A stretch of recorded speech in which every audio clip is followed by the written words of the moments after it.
La mauvaise nouvelle est tombée dans un communiqué transmis à l'AFP ce dimanche. Bien que la fratrie Delon se déchire depuis des mois, elle a choisi d'annoncer d'une seule voix la mort de leur illustre père, décédé à l'âge de 88 ans.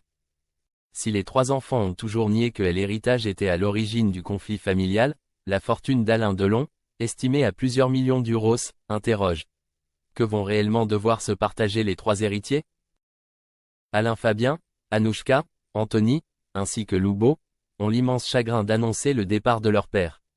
Il s'est éteint sereinement dans sa maison de Douchy, entouré de ses trois enfants et des siens.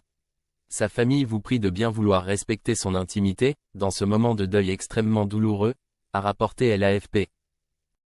La famille était donc réunie autour du patriarche malgré les mois de disputes par médias interposés. Pour rappel, Anthony Delon avait accusé sa sœur Anouchka de faits graves, notamment d'avoir caché pendant plusieurs mois l'état de santé défaillant de leur père. Alain Fabien avait pris parti dans l'affaire quelques semaines après le début des hostilités, en soutenant l'aîné de la famille.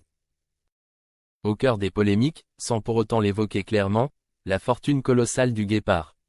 Mais que se dispute exactement la fratrie? Alain Delon n'a pas chômé au cours de sa carrière.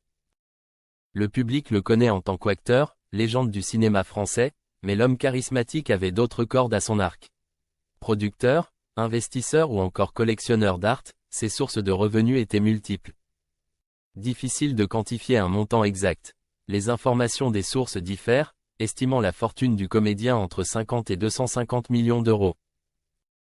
Bien qu'il ait commencé cette richesse avec ses cachets d'acteur, il touchait environ 1 million d'euros par film à une période de sa carrière, Alain Delon a su faire fructifier ses gains. Ces 2 dernières décennies, l'acteur, qui a été révélé dans le film Plein Soleil, a liquidé une bonne partie de ses actifs.